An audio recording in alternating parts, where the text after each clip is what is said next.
Okay, I think we can start now. It's 1 o'clock, so apologies. I'll mute people and then, okay, let's start now.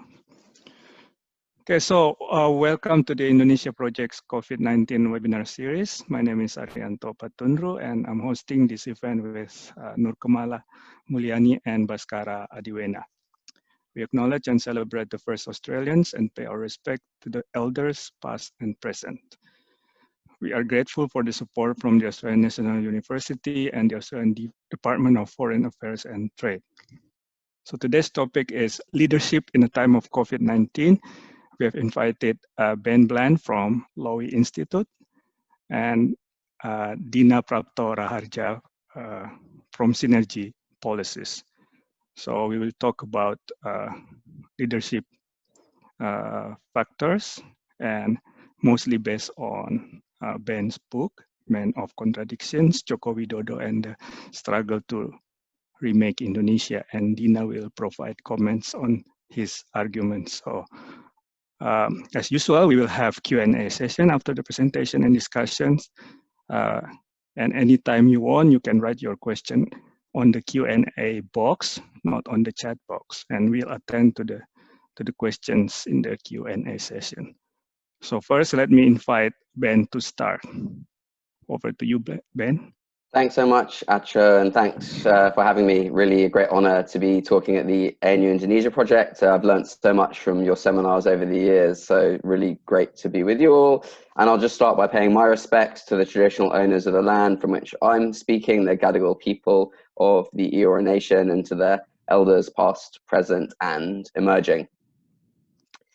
Okay, so I do have a PowerPoint presentation. I will share my screen and crack on with that. Sure. Okay.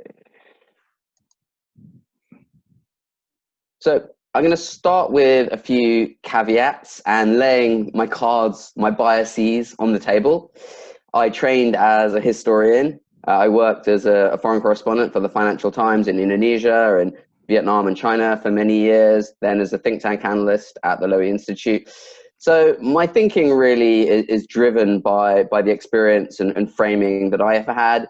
I'm a person who tends to be skeptical of overarching frameworks of single explanations for events.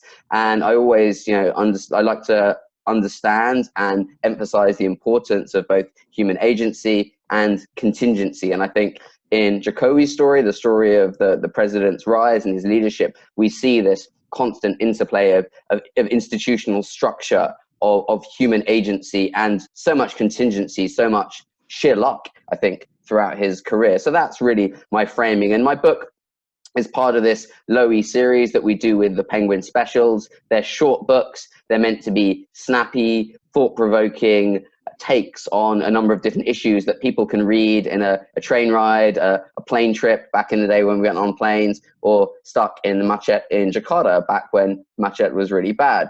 So that's really where the series comes from. And I wasn't trying to write a sort of comprehensive life story of Jokowi. This was a short political biography designed, I think, to tackle some popular misconceptions about the president, to shed some light, to frame him within Indonesia's historical context, and to really be a guide, actually, to the policy community, because we're 6 years into Jokowi's presidency. There's 4 more years to go. This story can and certainly will change. I'm not saying that we know where things are going to go. On the contrary, but I thought it'd be useful to try and provide people with some insights while he's still in office, rather than waiting till 2028, when in fact it'd be much easier to write a comprehensive biography of the man. And I'm sure, and I hope many others will do that later on. So let's crack on. Who is Jokowi? I'm not going to go through this because you all know it, but just to remark that Jokowi has actually spent 6 years now as president, and his previous political career before president was 9 years. So something like 40% of his time as a politician has been as president, which is quite remarkable. And I think we have to bear that in mind when we analyze his leadership, just how quickly he rose, and how very soon he'll have spent as much time as president as he did before that in politics. So what sort of leader is Jokowi? That's what I'm going to be talking about today in a general sense, and then in the context of the COVID-19 crisis. Although I'll be focusing on the political aspects. I'm not an epidemiologist, as we all have to say these days. Yeah, so what sort of leader is Jokowi? In some senses, there's a very simple framing that you can make. And this was something that struck me back, I think, in 2014 during the presidential campaign, when I went to Surakarta. I went to Jokowi's factory and was given a tour around, spoke to the workers. I actually met Gibran, his son, back then as well. But walking around that factory, watching the workers making this very simple wooden furniture, it struck me that Jokowi really sees the world in some senses through the eyes of a furniture maker.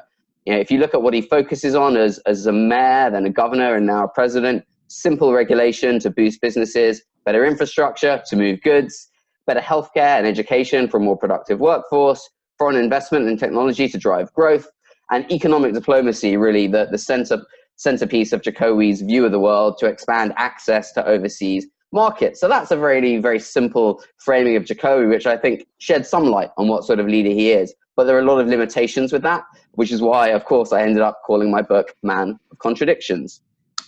So how has Jokowi been presented by the media, by the policy community, by the academic community? Everyone, I think, since he emerged onto the national political stage, has been struggling to find labels to get to the heart of Jokowi. And I think I'm going to go through some of those labels now. I think a lot of them have a lot of value. I think many of them have their own shortcomings, but together, I think when you draw those threads together, you see a clearer picture of a man who is very contradictory. So Jokowi the reformer, I think this was how he really forcefully emerged onto the world stage, and in some senses on the Indonesian political stage too. But I think the reform label has a very different meaning in an Indonesian political context and externally. So internally, I think it's seen much more as Jokowi being against corruption, Jokowi trying to rebalance the power game between the elites and the people, trying to make a more equitable economy with better access to health and education services. And as Eko Sulistyo, who used to work in the presidential office and followed Jokowi from Solo, said, he viewed Jokowi as a man who was struggling alone against the octopus of oligarchy. So I think that's the internal view. Externally, this reformer label is much more about economic reform and really economic liberalism. That's how Jokowi is presented in Bloomberg, in Nikkei, in the FT. When I worked there, sadly, sometimes I tried to push against that idea, but he's seen as this man who wants to open up Indonesia's economy, drive liberalizing reforms that will make life easier for foreign investors. And I think there's a lot of limitations with both views of Jokowi the reformer. Of course, there was this famous Time magazine cover, Jokowi, the new hope for democracy. Again, this was a view both inside Indonesia from many of his civil society supporters, that Jokowi would sweep away the cobwebs of corruption and nepotism and inefficiency and bring in this sort of people's government, if you like. And outside, it plays into this idea, really a cliche, that Indonesia is a beacon of democracy for the Islamic world, for Southeast Asia, for Asia, whatever you like. An idea popularized by Obama, but repeated by many other leaders. And again, I think we've seen there's a lot of limitations in this quite simplistic view. Jokowi, the pragmatist. Is Jokowi, as the former furniture maker, a guy who just wants to find pragmatic solutions to problems? There's a sense in which he is. I think this taps into the whole Blusukan concept, going to the ground, see what the problem is, talk to the people, find practical solutions. But I think what this label misses is really the impulsive nature of Jokowi, particularly as a president. We've seen him act on many occasions on his instincts and do things that are surprising and don't really fit with the idea of someone who has a purely pragmatic view, who purely wants to find solutions that work. So again, pragmatist, there's something there, but doesn't quite hit the mark. Is Jokowi a technocrat? Again, a number of academics and journalists have made this argument, quite similar, I think, to the pragmatist, but it's a bit more advanced in the idea that Jokowi is there to really fix Indonesia and to empower other technocrats. And this is linked to this idea that he's created a new model of leadership, that you can rise from obscurity to the top by delivering better services, by being more responsive to the people, improving the effectiveness of government. And I think there's definitely something there. But again, against that, we see Jokowi's impulsive nature. Look at the plan to move the capital to Kalimantan. There's very little technocracy there, as many colleagues from ANU who've analysed the capital move and the economic benefits and, more importantly, costs have argued time and again. This isn't really the move of someone who's technocratic, who's really looking at the details. And Jokowi's cabinets, by and large, have had the same mix of the good, the bad, and the ugly as SBY's cabinets before. So something there, but doesn't quite tell the full story. The developmentalist. Ivor Burton obviously wrote a really great paper on this concept, which I think is a really interesting way to understand the president. He clearly sees the development of infrastructure as being one of his main deliverables throughout his presidency. And he clearly wants to drive the economy forward. He wanted to get growth up to 7% GDP level per year. He obviously struggled even before COVID-19. But I think the problem here again is with Jokowi's nature, that he's not really a guy who has a strategy. He's much more tactical. He's much more ad hoc, as Eve herself argued in her paper. So I think that goes against the idea of Jokowi being a true developmentalist in the mold of someone like a Suharto. You could also, as someone I know joked to me, say that Jokowi is not authoritarian enough to be a developmentalist. He hasn't really pushed policy in a concerted way. He hasn't really had his hands on the levers of power. And he's a guy who rules really through personalities, not processes. That's a really important point to understand. So hard, I think, to be a true technocrat or a true developmentalist when you're really managing through people and not really trying to change the way the processes work. Is Jokowi a populist? I think this is really one of the most overused terms in politics, in political science, in journalism these days. But there's nothing new. Back to the 60s, when I think the London School of Economics held a very famous early conference on what populism was. And the conclusion was, no one can agree on what it is, but it's important to talk about it. So, of course, Jokowi does have some of the elements of a populist leader, in that he clearly and symbolically, I would say, rather than rhetorically, presents himself as a man of the people who wants to listen to the people and deal with the people's concerns. But I think he lacks many of the characteristics that we would commonly associate with other kinds of populists. So he doesn't use divisive rhetoric in the way that a Trump does, a Duterte, a Bolsonaro. He doesn't go down that path of trying to divide and rule in that sense. Jokowi also doesn't claim to be the unique will of the people. I mean, he's obviously a popularly elected leader. He's a successful leader electorally, and he's been successful in getting a lot of power in the DPR. But Jokowi doesn't claim to be, the unique voice of the sovereign Indonesia. So again, I think that's a key difference from typical populists. And the other thing I'd say is Jokowi doesn't frame himself against the elite. Of course, some of his advisors and backers in the past did do that. But Jokowi himself, back to his track record in City Hall, in Surakarta and in Jakarta, has always worked with the established power structures. He did work with NGOs, with ethnic minority groups too, but he also worked with local business associations. He was the head of one in Solo before he ran for mayor. So he's always worked with the elite. So again, there's something populist-like about Jokowi, but I don't think it quite gets to the heart of his leadership. Is he a nationalist? Again, this is often how he's presented more in Indonesia than outside, I would say. And his economic policy in particular, as framed to Indonesians, is quite nationalistic, has echoes of Sukarno there quite deliberately. The talk of Indonesia needing to stand on its own feet and reduce reliance on imports. But as I hinted at earlier, you get a very different Jokowi when you go to an APEC, you watch Jokowi speak at the G20 or in Parliament in Canberra, much more focused on making Indonesia open and competitive. So again, there's something nationalistic about him instinctively, but doesn't tell the full story. Of course, we come now to Jokowi, the authoritarian. Again, some more great research coming out of ANU by Tom Power. I'm not going to revisit it, but we know what's happened, the pressure on minority rights, the undermining of the authority of the KPK, the increased power for Polri, for TNI, and former generals of both. Jokowi is surrounded, if you like, by this Praetorian Guard of former jet police and army generals who really protect him in a sense in the palace. So there's definitely something there. But I don't think Jokowi himself is a deeply authoritarian figure who wants to turn Indonesia back.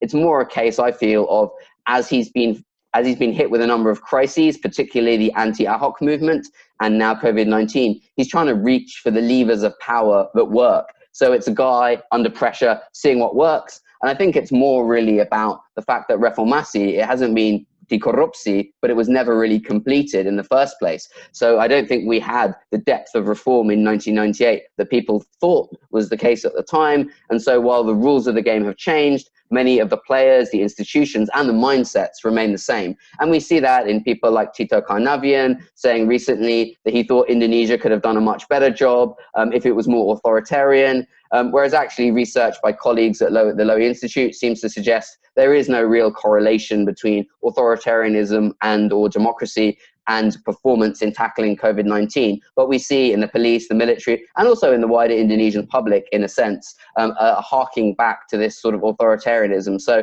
I think there's something there, but it doesn't tell the full story of Jokowi either. I mean, Jokowi, in the end, is a man of many costumes.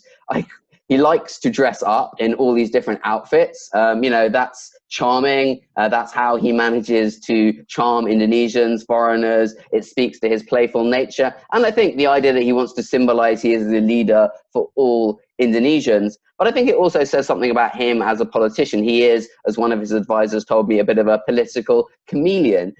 He's a man who allows people to paint their hopes and dreams onto him to get their support, and then uses their support to climb up the ladder. And it's often quite hard to know what Jokowi really thinks. So in my research, I interviewed dozens of his advisors and his ministers. I had hundreds of interviews overall with different people in and around his government. And I think many of those people would struggle to predict what Jokowi was going to do next. SBY had advisors who could speak for SBY and speak to him. They knew what he was thinking. They could predict with some degree of accuracy what he was going to do next. I think it's hard to do that in the case of Jokowi. No one would have predicted that he would suddenly lurch to push this new capital plan. No one predicted that he would have moved to smooth the path of his son and son-in-law into politics, thereby starting to create his own political dynasty. So that's where the contradictions idea comes from. It's really a theme. It's not an academic framework. But as one of his ministers told me, you know, he was struggling to understand the president himself because he is ultimately a bundle of contradictions. And I want to highlight a few of the key paradoxes here of Jokowi's leadership. I think he rose to power as an outsider. That was really important to the way he was able to muster so much support from voters in Solo, in Jakarta, and nationally. But he's become a transactional elite politician. He's gone from around 40% of the DPR behind him to 3/4 today. As I mentioned just now, he seems to be starting his own political dynasty, at least helping his family's pathway into politics. So he rose on this outsider premise, and he's still popular because of that, and yet he's become a consummate elite politician. Jokowi also presented himself in Solo and Jakarta, and even as a president, as a master of micromanagement, literally a guy who would climb into city drains to see what was blocking them up. Quite incredible, really. But on the other hand, we see that he's a very instinctive and impulsive leader. And I think as he spent longer in the presidential palace, we've seen him become, in a sense, more stubborn, more tegas, you might say, but in an unpredictable way. So I think there's a contradiction there between this micromanagement and then the instincts taking over. Again, with the idea of Jokowi, the reformer, what I think we actually see throughout his career is a small c conservative who's been pushing incremental change. He's been working with the powers that be, working with the bureaucracy. Jokowi himself told me it took him 3 years to win the loyalty of the civil servants in the Solo City Hall. He's a guy who moves slowly. He uses these Javanese expressions about not being surprised, taking small steps, and truly he's lived up to that. So he hasn't, we can talk about the omnibus law later, but by and large, he hasn't seemed to take massive dramatic steps, but very slowly incremental approach. Jokowi, of course, is the biggest electoral champion that Indonesia has ever seen. He used Indonesia's remarkably free and fair contested elections to go from nowhere to the presidency in just 9 years, a really remarkable feat that I think we forget today all too easily. But on the other hand, Jokowi has proven to be a poor guardian of democracy. So as I said, I don't think he's an authoritarian wolf in sheep's clothing, but I do think it's fair to say that on his watch, democracy has come under increasing pressure. So there's a great tension there. And lastly, I would say Jokowi has been very, very good at concentrating power, not just the DPR, but look at the number of business tycoons, media owners, civil society groups who've come behind Jokowi over the years. But I think he's generally not been that great at using that power to push even the reforms he wants to see, particularly in the business sector. So very good at amassing the power, not so good at using it. And more broadly, I think with this theme of contradictions, I think it's a helpful way to try and understand some of the issues that Indonesia has faced and really the deep historical roots of a lot of the questions. You know, often when we talk about, is Indonesia backsliding on democracy?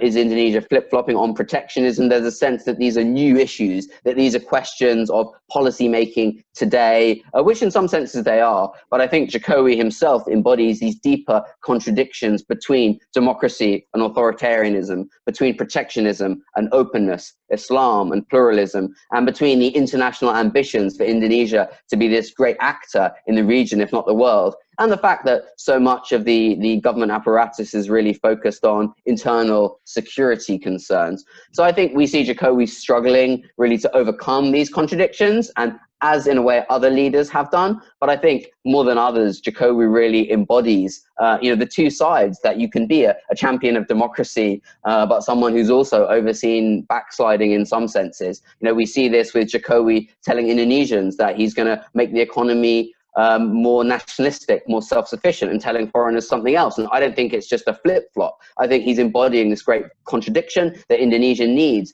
foreign capital, Indonesia needs foreign technology to drive growth, to create jobs. But at the same time, economic liberalism is a dirty word in Indonesia for very understandable reasons. Indonesia's founders talked explicitly about how economic liberalism was linked to colonialism, imperialism, the exploitation and subjugation of the Indonesian people. And when the Indonesian constitution talks about the family basis, that's not a throwaway point. I think we need to remember just how deeply embedded that idea is.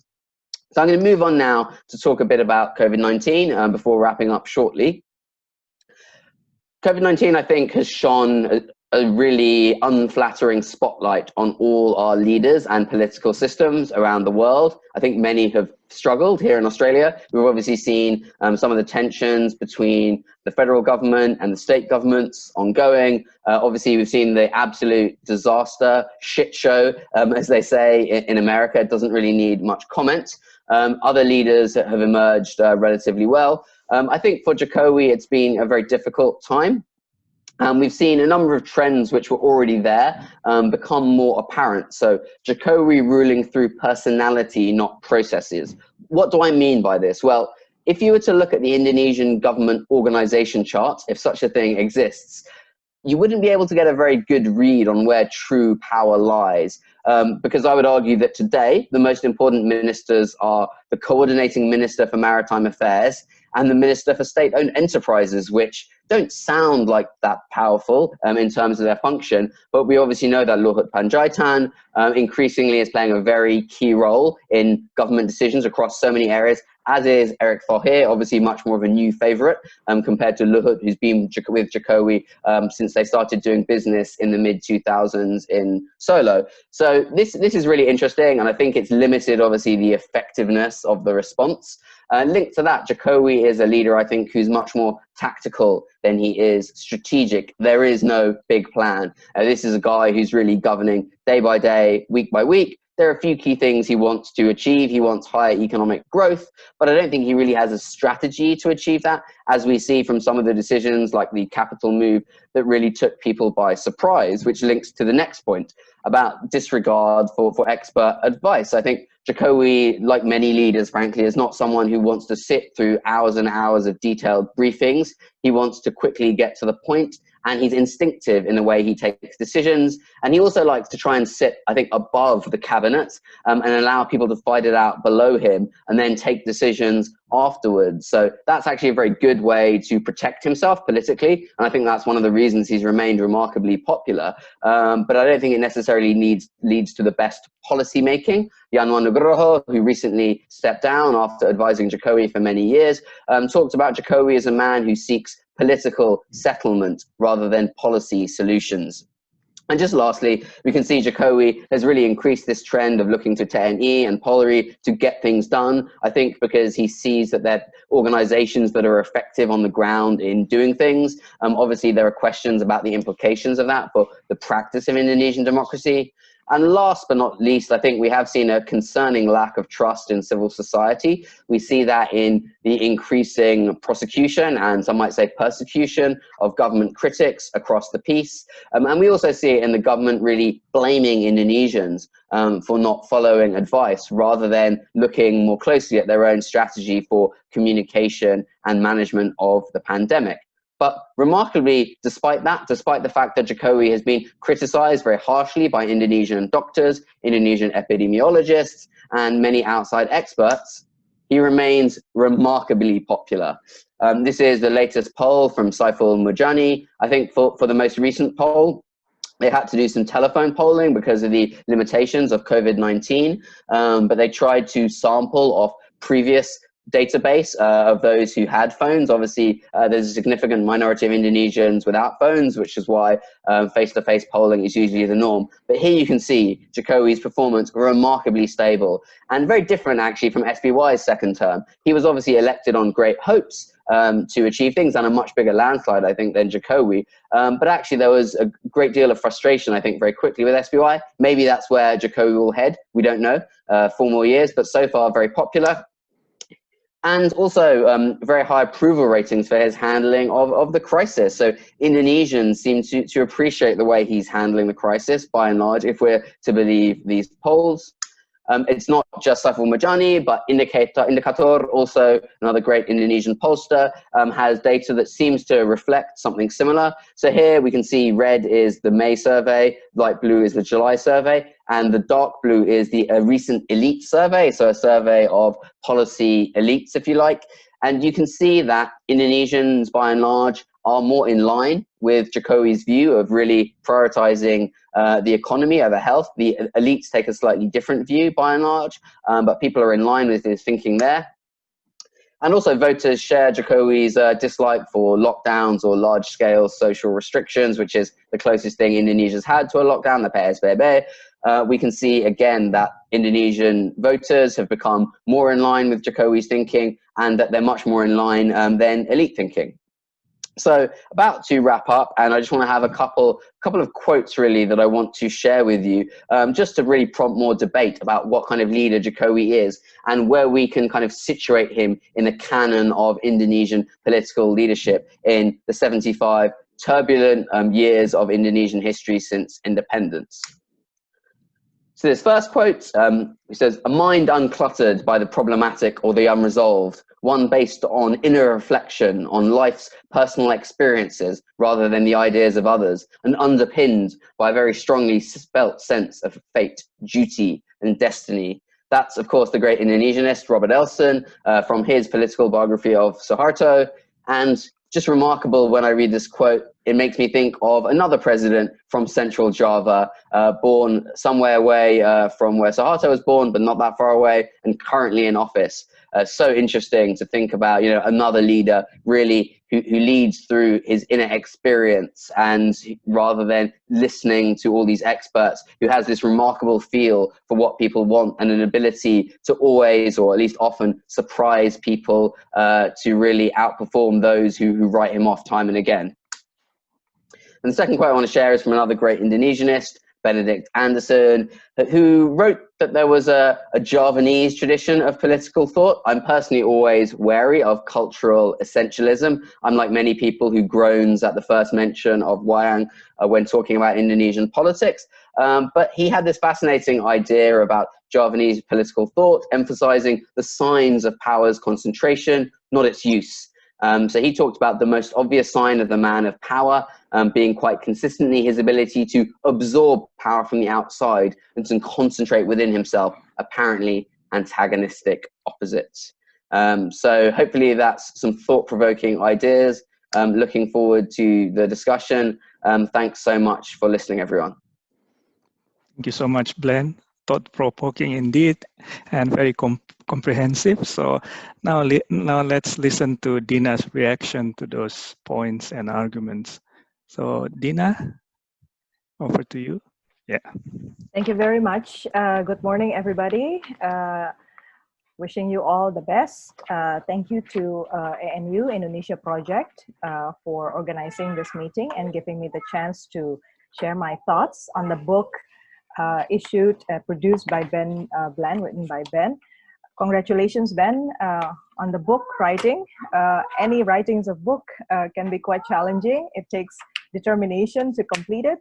So having it produced means you are very determined to explain Joko Widodo in your own perspective of who he is as a president.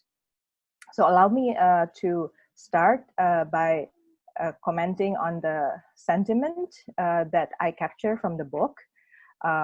So I did first, before I read, I tried to see the emotion that showed up in your book, because most of the time a biography would show, yeah, how is the relationship between the writer and the one being written before we go on into the framework of thinking. And then the second point will be about your observation about Joko Widodo and the handling of COVID-19. But before I begin, just as you did earlier, I think it's also important for those attending here to know who I am as in relation to Joko Widodo. So it's very clear on where I come from. I'm an academics, non-partisan. I joined no political parties, but for Joko Widodo, I was invited at that time to contribute to his tim transisi, the transition team between the period of President Yudhoyono and his first term, Joko Widodo's term with Yusuf Kala. And it was only 2 months before my giving labor to my second child. So you can imagine it was such a hectic time period, seemingly impossible. We work late always until midnight. And I was such a pregnant lady. So after my child was born, 3 days afterwards, back to work, everything, back to with the group. But it's not just that. Most of, quite a lot of my friends, not only those who support Joko Widodo in the first term, but also those who then become supporters in the next, in the second batch, also are the people who has the luxury to sit down and have lunch with Joko Widodo much more than I do. My role most of the time after Tim Transisi has been to observe and give advices through second-hand appointments. So quite some roles on foreign policy most of the times, but also on social protection issues. So this issue that we are talking today is very much dear to my attention. So when Ben mentioned at the very beginning that you want to be very skeptical, or you're such a skeptical person for an overarching framework, and you really want to see how human agency excel and deal with contingency, I take that with a careful note and see how then you explain Joko Widodo and what the contradiction you mean in the book. Because the word contradiction that you mentioned in the book is exactly what I didn't quite find as a definition in the book. So, and what you mentioned in the book is actually not exactly the same with what you just mentioned this morning. So I'm thinking, as an academics, we are taught to make sure that whenever we analyze something or any events, any phenomenons, we have to be very diligent in attending to the methodology. And we can draw purposive sampling, and it still has to be triangulated. It has to be still representing, you can argue that the sample that you take is representing the population, basically. But what you mentioned this morning is that you are actually doing a purposive framework. So the framework that you pick keep changing. So I noticed that when you, for instance, say that Jokowi is a technocrat, but as the first framework, but you say he's not detailed enough. He has some mixed feature, a combination of people, and he's not that detailed.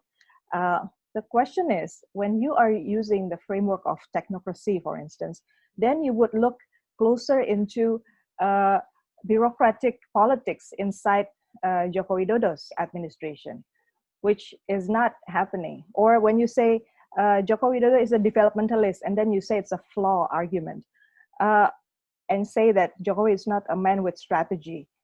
Developmentalist framework, or as a theoretical framework, is about political economic decisions. It's about how state try to grow its economies through intervening in the market. It's about industrial policies. It's about picking the winners in the system. None of what you have explained has something to do with that. Same thing with the populism, same thing with nationalism or authoritarianism. So I think at some point, I just have to pick one aspect that I think is very frequently appearing in your paper as the basis for me to respond to your analysis. So first, the sentiment that I capture from your book. So this is what, so I did some sentiment analysis just to check whether you actually have any, some of the commentators of your book are saying that your book is very critical about Joko Widodo, that this has become an ammunition for those disagreeing about Joko Widodo to say something against him. But when I look at the sentiment of this book, I don't see it as negative, actually. More or less, it's very much quite equal. Let me show you the picture. And your book is quite thin. So, let me share screen first. Your book is quite thin, so it doesn't quite,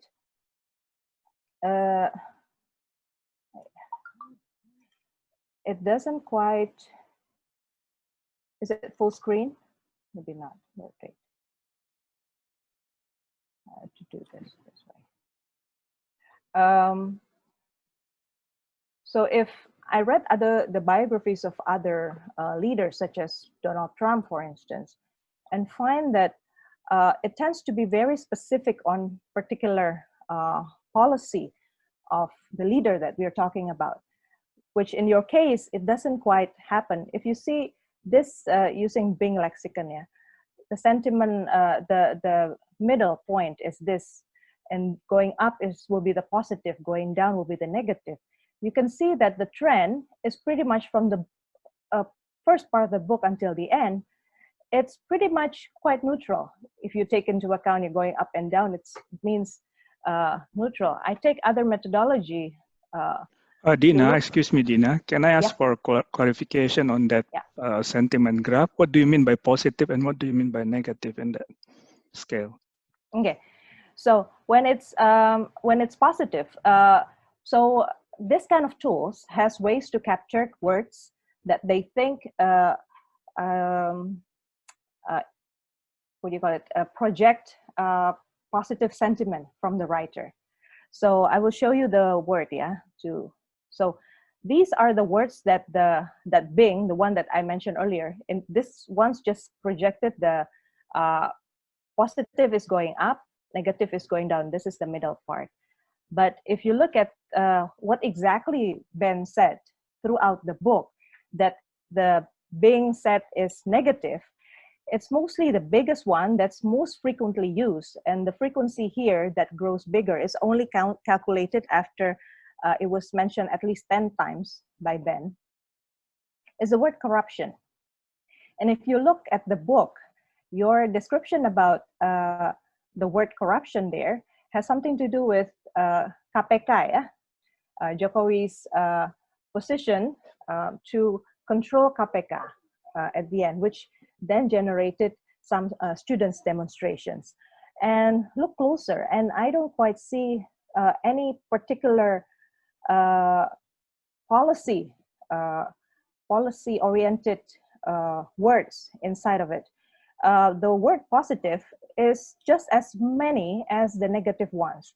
And it's very neutral. The words that he chooses, like authoritarian, poverty, well, reforms, better, good, top free, victory.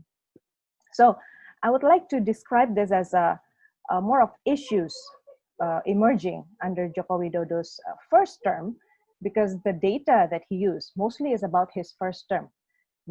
There's no data from the second term of Joko Widodo. There's a word about corruption, reform, authoritarianism, no depth about any policy. I compare this with the most recent book of John Bolton, The Room Where It Happened, a memoir of John Bolton about his time under Trump's administration. And you can see it's quite different from Ben's sentiment. This is the middle part, the 01. And because this book was pretty much a defense of Bolton, of what he tried to do, but he couldn't do under Trump's administration, you can see he projected quite positive messages about everything that had happened under Trump's administration. There may be some styles that he doesn't like about Trump, but most of the time you can see the pressure, the sentiment is much, much more stronger. This is the number is 100. Whereas if you compare with Ben, at most it's 20.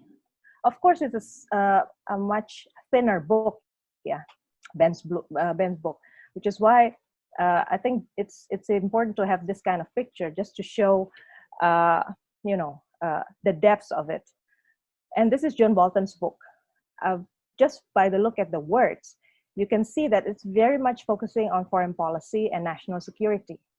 Bolton talks a lot about terrorism, about strike, intelligence, and about political standing, pressure, impeachment, resignation. These we don't find in Ben's book. Ben's book is quite neutral on Joko Widodo's policy. That's what I find based on, and I tried several measures. Yeah, this is the cloud word from Ben's book. The biggest, the most frequently mentioned word is president in 2019, 2020, and politics. Very generic words that's been used. Nothing about policy. That's what I'm saying. So that's number one. Second of all, when we're talking about men of contradiction, like I said, the first thing I was trying to figure out throughout the book is your framework of contradiction. What do you mean by contradiction? And contradiction in what level? Interestingly, I find two books. I think you have to explain this to us, Ben, using exactly the same title about two big leaders of the world. Abraham Lincoln, Man of Contradictions, and Stalin, Man of Contradiction. One is published in 2018. This is a small book, only price $7.99. This one is a much older book, 1987, which I read, and this we can access. It's a much bigger, thicker book, much more expensive. And in this two books, we can actually, my biggest, before I read both of this, my question is, are you saying that Joko Widodo is a man so large as Stalin and Lincoln that you make a biography with the same title? That's number one. Because when I think, I have to interject, that is a ridiculous comment. Carry on, but that is so absurd. absurd. Yeah, Okay. I mean, my book has nothing to do with those books, so I don't even know why you're mentioning them. That I had to interject to that point. Sorry. It's up to the public to see. Maybe they never know there are these two books, but this two books has exactly the same title. The content of this two book is interesting, and I can relate more as an academic with these two books. Abraham Lincoln, when he is mentioned as a man of contradiction, is because he himself, this was a situation under a civil war in America, under Great Depression in America. And Abraham Lincoln has been depicted as somebody quite powerful and yet quite racist. And yet this was the time when he announced the start of what it will be a Congress and Senate in the US. So if he was someone so racist, someone so powerful, why would he then allow participation of everybody, including those who may not like him, in the politics, and give them the signs of democracy? That's the emergence, one of the genesis of democracy in the US. So I think it's the word contradiction here has a very deep meaning of identity, contradicting at the identity level, at the conviction level. You see, that's what I'm trying to say. Second guy, this Stalin. Stalin was raised with from a very poor family, and yet because he's a brilliant man, he is a philosopher, he's a poet, he's very very conversant, he's very beautiful in expressing himself. His parents decided that he should go to the West for education. So he's educated in the West, he learned everything about capitalism, and yet he became the man who established the first socialist country in the world with his own style. So again, it's about an identity. That's a contradiction that usually people attune to when they use the word contradiction. So when I look at your book, Ben, I just cannot help but wonder, what do you mean by contradiction? If there's any president of Indonesia who we can say is in contradiction from how he was raised, how he was when he was a kid, when he was a child, and how he then become when he was a leader, the man in contradiction could be actually Gus Dur, Abdurrahman Wahid, for instance. He's a man with elite position, leading one of the largest organization of Islam in Indonesia, NU, and yet he goes to the grassroots. He appealed to a lot of small people. He actually gave the chance to the Chinese minorities to celebrate their religious days, for instance. Why would he do that? Why would he do all of that? He could have just maintained his largeness, bigness, and nobody even thought that he would be a president at that time. So that's a contradiction. Same thing with SBY, for instance. SBY is a man who was elected with a much larger margin of winning first term and second term. And he's a military man. He could have been very authoritarian. He could have decided to just rule everybody and yet still appeal to the people. And yet what he did was he talks to international in many international forums. He amassed this unity cabinet, very large cabinet. So that's contradiction. So when I see Joko Widodo, I see he's a man of consistency instead. He's just being himself. He doesn't contradict his upbringing, nor his identity, nor his conviction. What you have depicted at most is probably all the crossroads that he has passed and all the challenges that he has faced and what then he decided to do.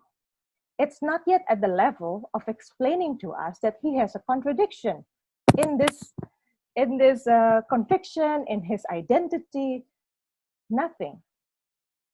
I mean, I'm just saying based on this. So we have to be really clear about this, because if this is the reason why I think your book can be used by both the proponents of Joko Widodo or the opposition of Joko Widodo to use this to attack Joko Widodo. But the interesting part of this book is also that this book, I don't think, is designed to be read by Indonesian. You want this to be read by foreigners, by external audience. And there's a special chapter that you wrote that actually talk about why the sixth chapter. What was the sixth chapter? You say it's Why do we keep getting wrong about Indonesia? I think that was the word you used, yeah? So is it about the contradiction that you're talking about is just about how other outside of Indonesia wish to have Indonesia become, and it doesn't become until under Joko Widodo, which reminds me of two things. Joko Widodo, when he became a president, you have to realize that his window of opportunity is really small, is really tight. As you mentioned yourself, Joko Widodo has to work skillfully on his political coalition. Traditionally, structurally, Indonesian political system cannot work on one or two political parties alone to raise into power. You have to build coalition, and coalition is very fluid. Until the last minute, it matters to play in this coalition. This is totally different from US politics or Australian politics, which once a name is already put in the ballot, then it's calmed down. In Indonesia, you don't put the name until the last minute because the coalition is so fluid. So the window of opportunity when Joko Widodo comes into office is really small. And many people at that time already say Joko Widodo can be a puppet president, puppet to the Americans or puppet to the communists. This is what many people have argued. But look, Joko Widodo is a man of his own, which is why you cannot quite explain what he is, because he doesn't follow any of the expectations of anybody. He just tried to keep on finding his own path, which is, there's no contradiction. That's just who he is. We don't quite understand it. He's not quite evidence-based because everything that he thinks is evidence come from something with special interest behind him, which is why he keeps going away from it. So there's a different way, I think, I argue, because the vibration I get from my engagement with Joko Widodo and the people surrounds him is that, you know, that he is trying to be an exemplary leadership to Indonesia, coming from the bottom, has very minimal resources, has minimal elite connection, but he also wants to build new setup, new formats of relationship in Indonesia. If he doesn't do anything about enlarging his basis while he is in power, what you will see in Indonesia 10 years from now or 20 years from now will remain the same kinds of individuals, because the same kind of individuals and family from under Suharto are still in Indonesia. And this is the one that Joko Widodo tried to fight. So, but it cannot be black and white, like I fight you and then you go out. So I think at that part, we can have a much more deeper discussion. Last, about COVID. I think the best way to look at Joko Widodo is the framework of leadership under crisis and leadership in democratic context. So do not put leadership as an individual, as an agent in a vacuum. Joko Widodo is elected twice under democratic system. So he works within the system. He changed things as an agent, but not to the scale that it can change everything. So the best projection I would like to, I think, thinking of your depiction of him as a furniture exporter and his being entrepreneurs, you know, the best thing to capture that would be a utilitarian leader in a Schumpeter sense, because he is somehow an agent of the people, the voters, and he is also the agents of the political parties who put him in the ballot. So he has two masters, the political parties as well as the people, and he has to reconcile it. And the things that you say, I cannot quite explain. Well, you cannot quite explain doesn't mean it's not innovative, because he somehow has to offer policies that are different from what the opposition might offer. And with COVID, I think you have to be more fair, in doing an analysis of Indonesian leaders. Australia also has deep problems in handling COVID-19. You are down into a very terrible debt because of this COVID. And the depth of the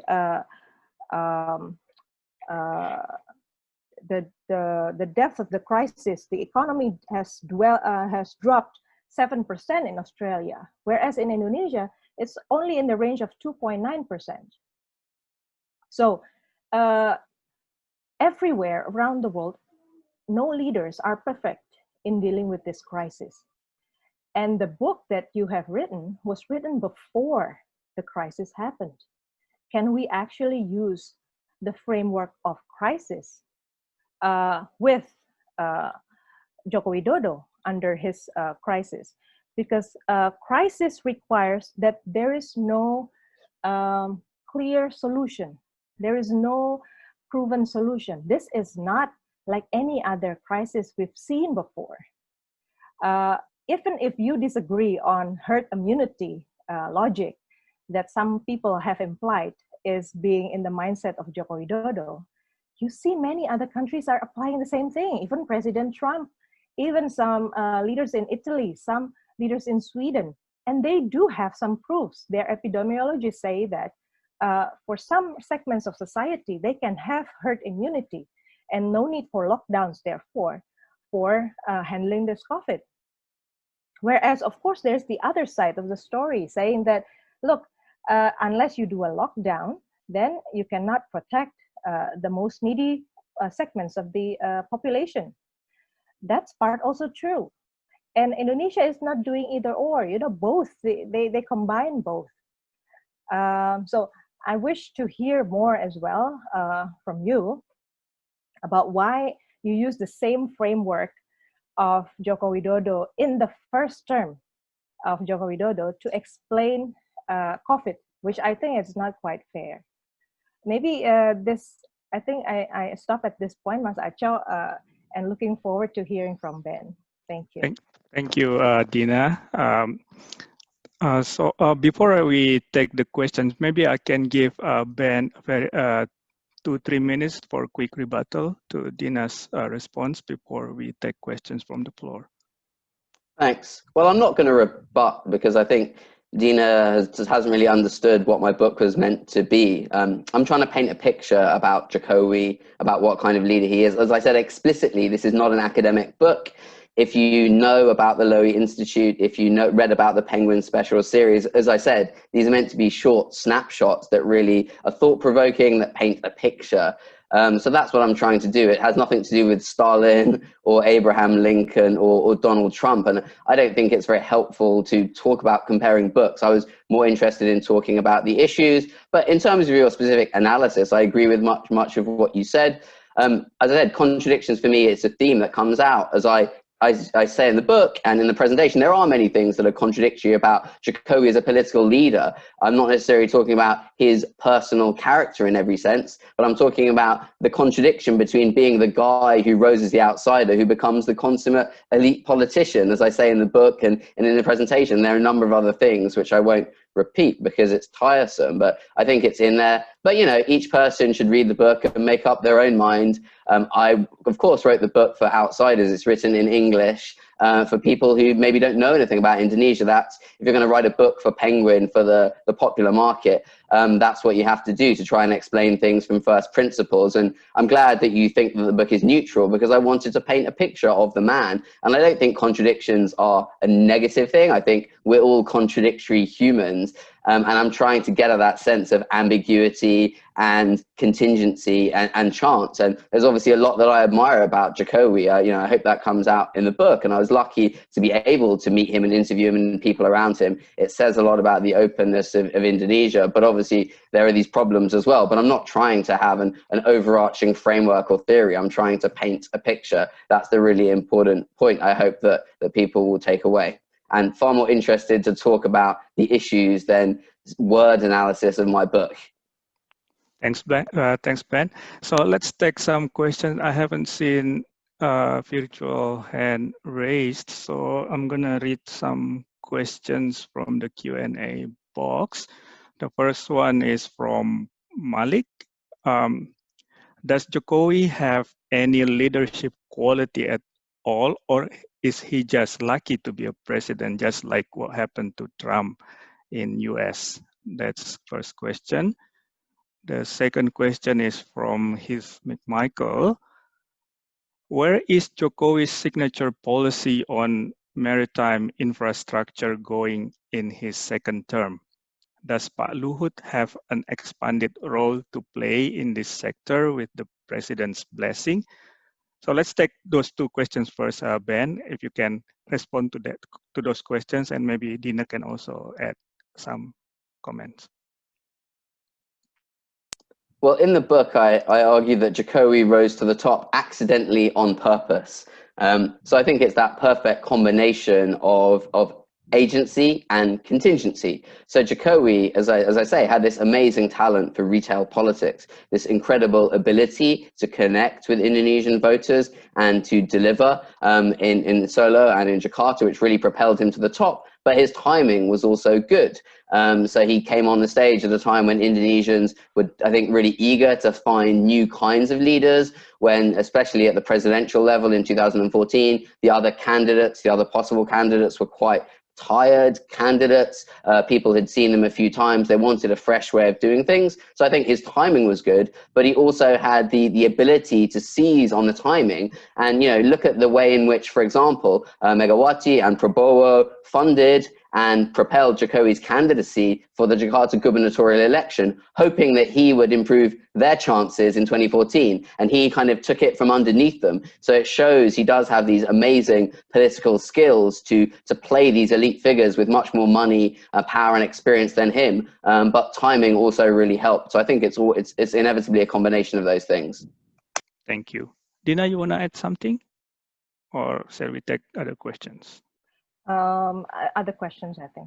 Okay, I have Hal Hill and Peter Mokoli to take questions directly. So first, Peter, are you there? Go ahead, Peter.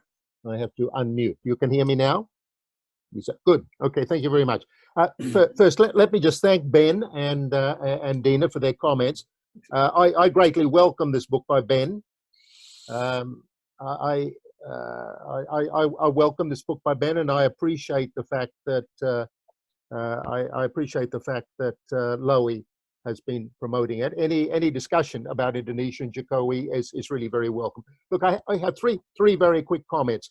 First, there's been a lot of discussion about Jokowi as a reformer and as allegedly a failed reformer.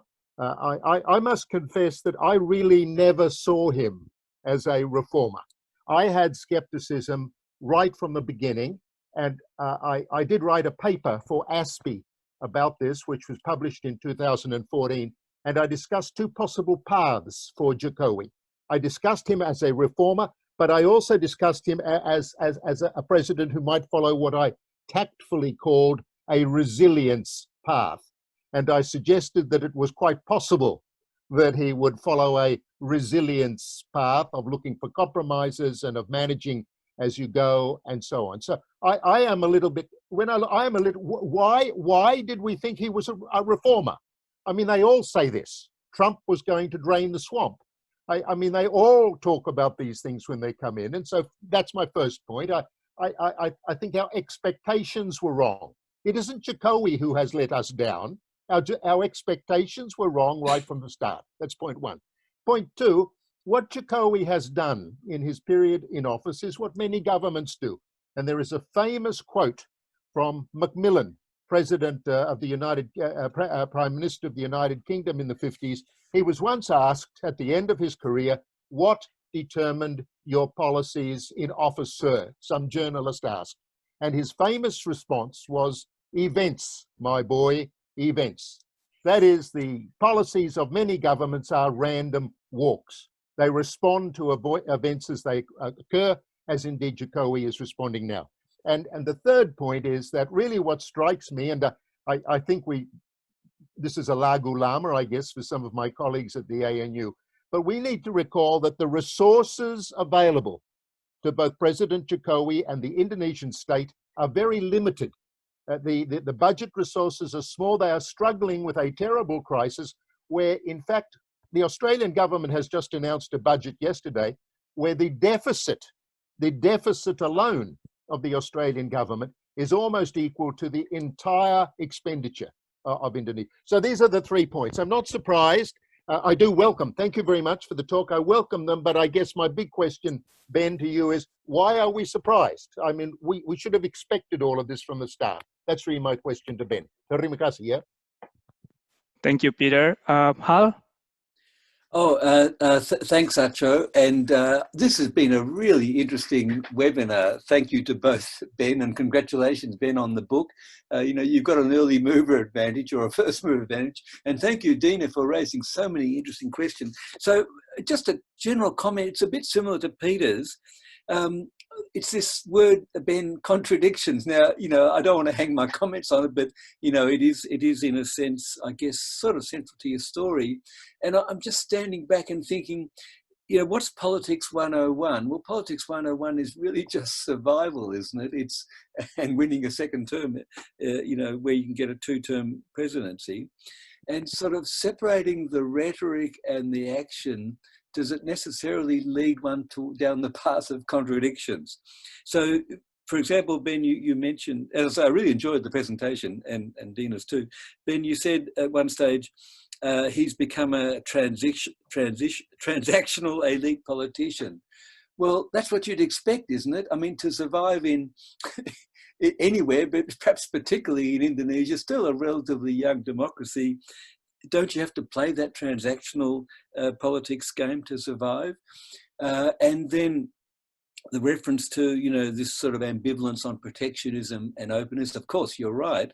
But in a way, that's a feature of all leaders, isn't it? You think of how many Australian prime ministers we've had who have been fantastic globalists when they go abroad, and at home they play sort of narrow sectional interests and vested interests. So that's not all that surprising, is it? And in Indonesia's case, the Islam pluralism issue has sort of been around, since the beginning and will always be around. So it's just this word contradiction, and I don't want to elevate it too much, but that's the sort of issue I struggle with. But to repeat, I've really enjoyed today's 2 presentations. Thank you.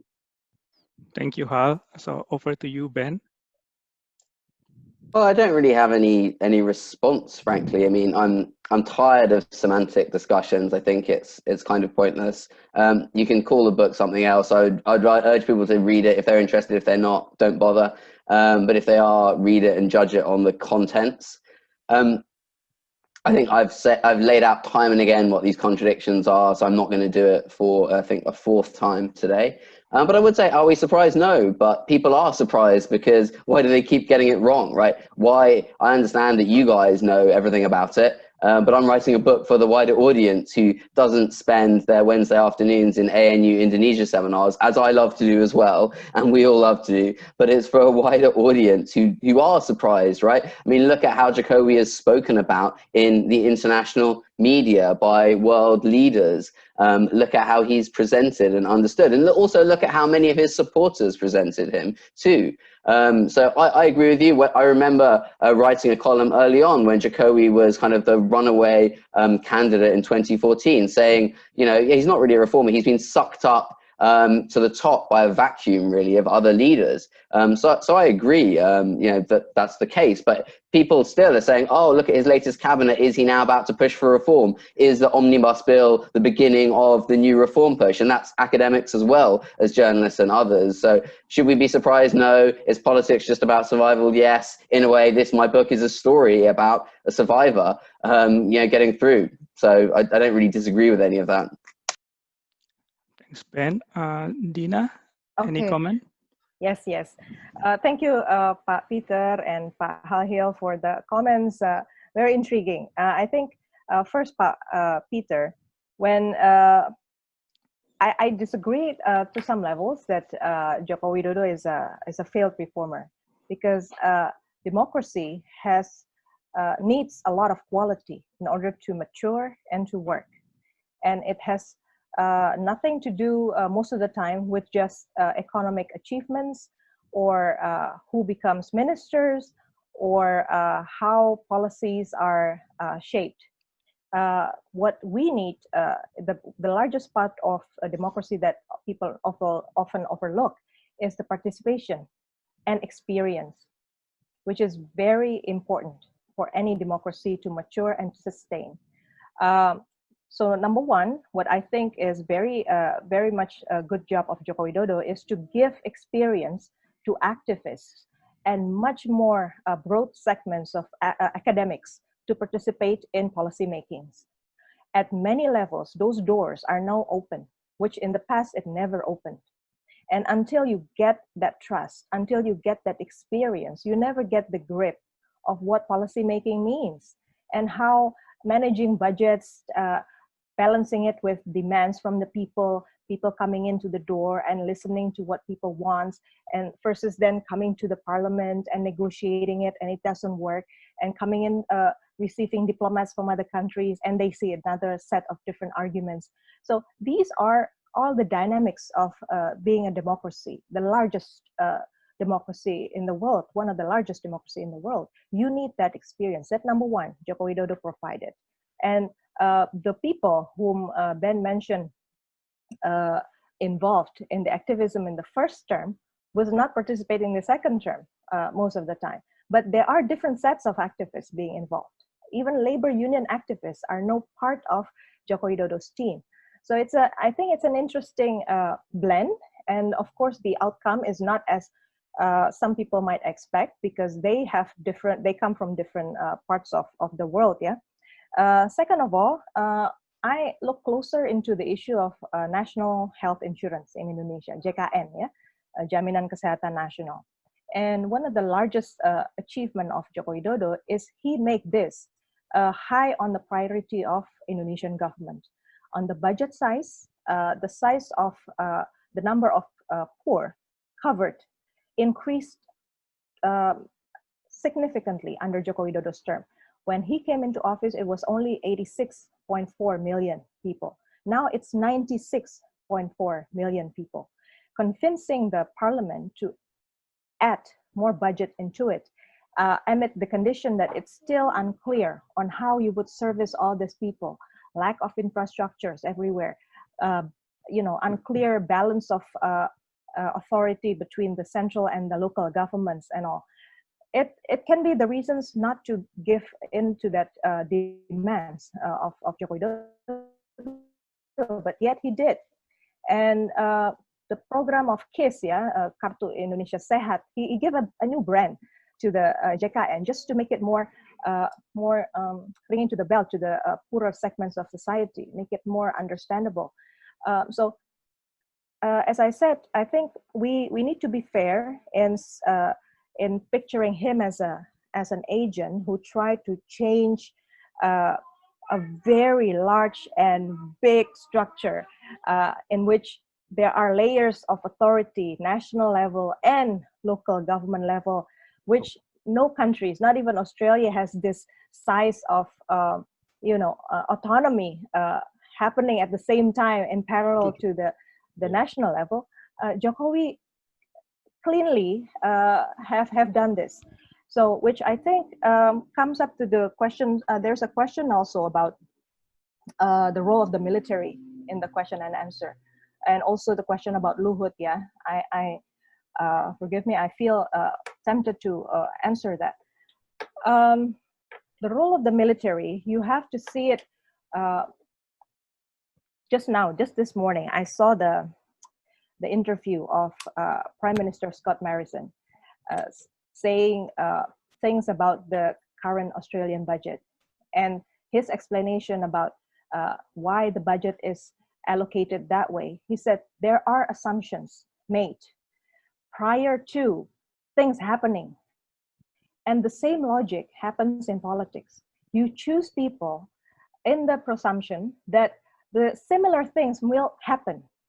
And the tools that a leader is using to predict what happens is, of course, the tool of the past. What he predicted will happen was pilkada, serentak, all over Indonesia. And there has been questions about terrorism. There has been questions about separatism. There are questions about natural disasters that will continue to happen in Indonesia. And those who can help make sure that people feel safe, feel secure physically are the military. So the design, if you talk to people in the military, they would respond in saying that the military men that he choose and the policemen that he choose are the people who are the most among the benign, the benign part of the groupings in the military and the TNI, in the military and the police.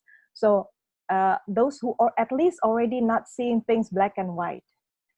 I sometimes doubt that, but because I'm a civilian and I often debate military men or policemen for their assumptions. But you know, the essence of democracy is you give the chance to those in power to decide. And Joko Widodo clearly have made his part of trying to do something beyond the imagination of what other people have been suggesting him to do. And he has something. He is a man of idea. It's not just a man of action. I disagree with that. Thank you. Thank you. I think there's a question that we have missed from Heath.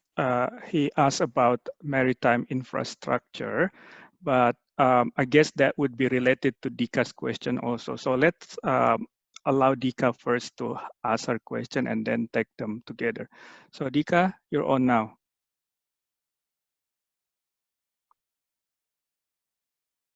Go ahead. Dika? No, if not, I will just read Dika's question. Hi, Ben, can you tell more how Jokowi and his leadership has been influenced by people around him? How Luhut or other key advisors shape his political policy decisions during his 2 terms? And Heath was asking about, in relation to Pak Luhut, about the maritime infrastructure plan. Do you have anything on this, Ben? On the maritime infrastructure, it's interesting. Again, I think there's probably less strategy there and more, you know, events, my dear boy, events, as Peter was saying.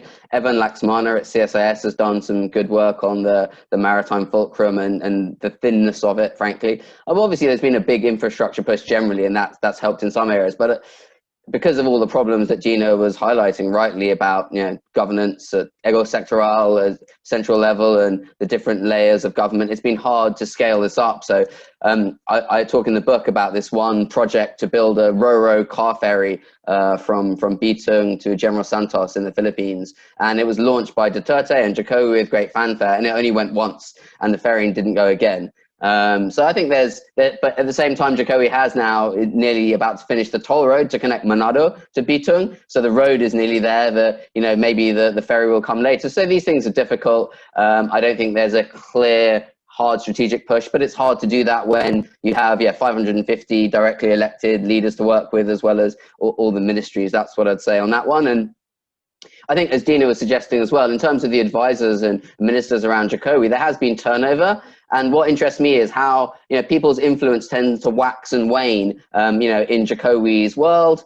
You know, you see people like Susi Pujiastuti, Anies Baswedan, let's not forget back in the day, who were very close to him for a while. Then they fall out, obviously, for Anies. It was very painful and obviously created a big political rival for Jokowi. Luhut, I guess, is the only one whose star has seemed to rise, you know, imperceptibly almost. And that's obviously, you know, connected to the fact that they knew each other before. And he was one of the kind of few elite friends that Jokowi had, in a sense, before he came to Jakarta from Solo, you know, in that rapid rise. So I think there's something special there. But otherwise, it's interesting how even the ministers who stay in office, you see their influence tend to come and go, rather than having this sort of tight ship of key people who are always there, who know their place. You know, people's influence seems to come and go. But I'll be interested to hear what Dina has to say about this.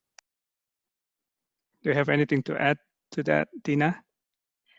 On maritime infrastructure, Yes. I think that the issue here is commitment as well from the market. Yeah, how market works in general. There's so much that a president can do as an executive do, and how the market responds. If you think about any kinds of intervention of the state in the market, most of the times it serves as a trigger.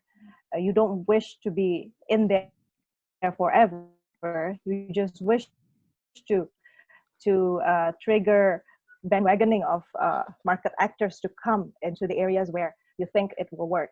And I think that's what Joko Widodo tries to do. Now, unfortunately, the circumstances has been quite bleak lately.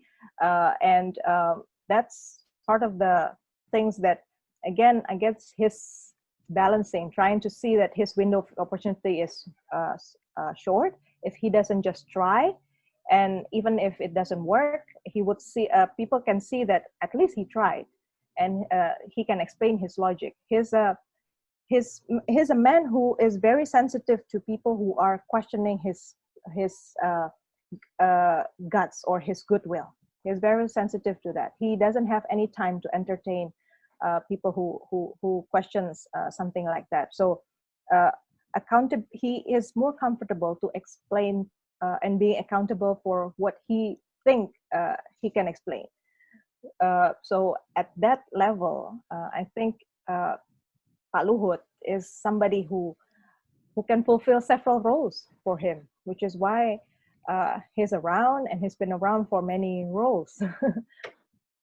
Okay, thanks, Dinna. So now let me take another question. There is this, my former teacher at UI, Kahlil Roter. Bang Kahlil, are you going to ask your question directly? Okay, go ahead, Yes. Bang. Hello, Pak Aco.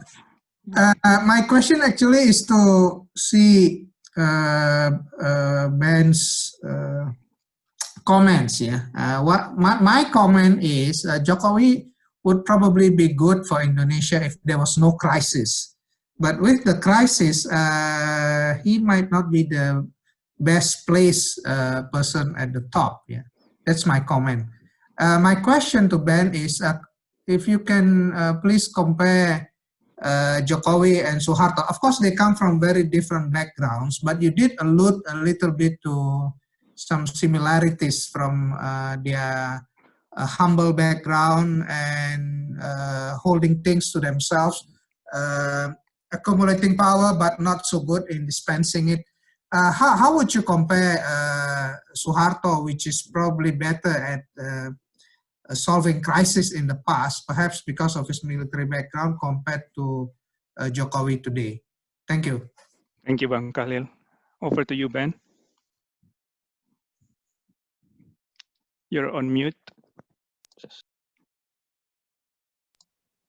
Okay, thanks for the question. Yeah, I alluded to it. I mean, it's only an allusion because I don't think you can push the comparison too far, right? I mean, the times are so different. It's not just that the men are different; they have some similarities, but they are very different. I mean, Suharto was, in rural areas, very poor family. Jokowi was within the city, and it's totally different. But there's an interesting connection, and of course, Jokowi's formative years as a young man, as a businessman, were during the Suharto era. So that was the world in which he grew up too.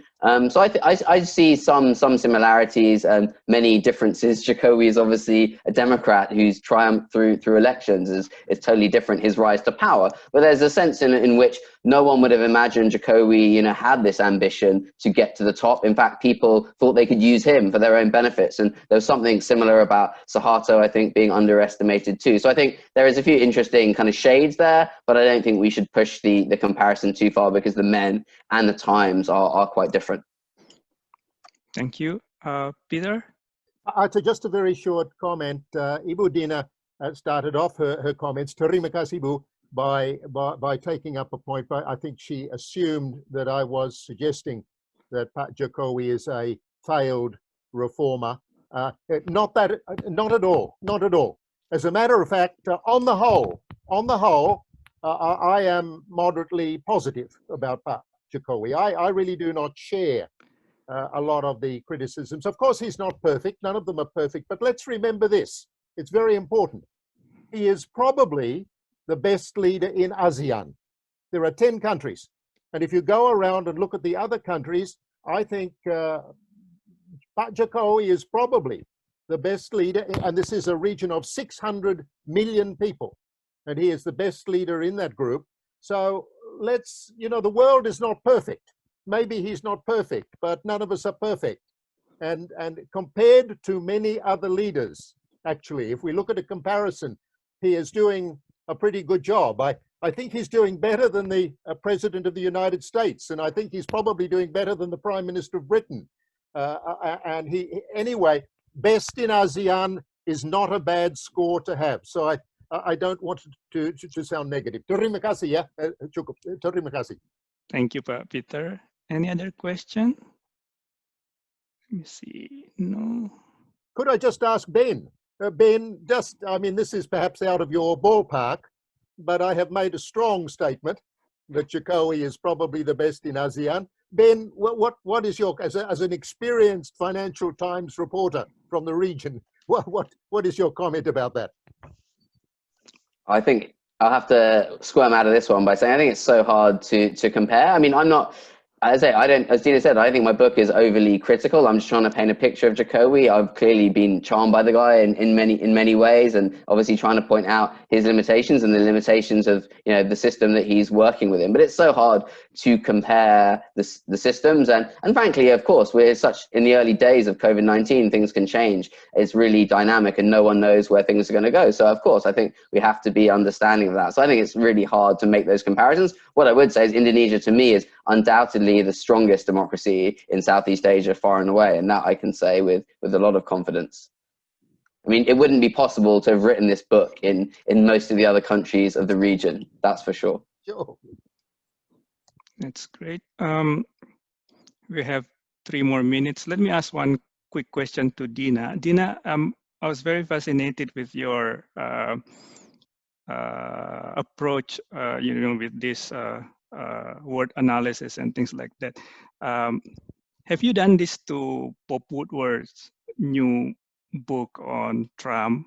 I mean, you apply the analysis to John Bolton, but John Bolton was insider, and then he's out, and he sounded bitter. But Bob Woodward, of course, the journalist. So, what do you think about his books? Not yet. No, not yet. Okay. All right. No more question. Hal, do you have any other last question? No? Okay, we have 2 more minutes, but because there is no question, let me thank Ben and Dinna and all the participants, commenters. This has been a good discussion. Our guests have been Ben Bland from Lowy and also Dinna Prapto Raharja from Synergy Policies.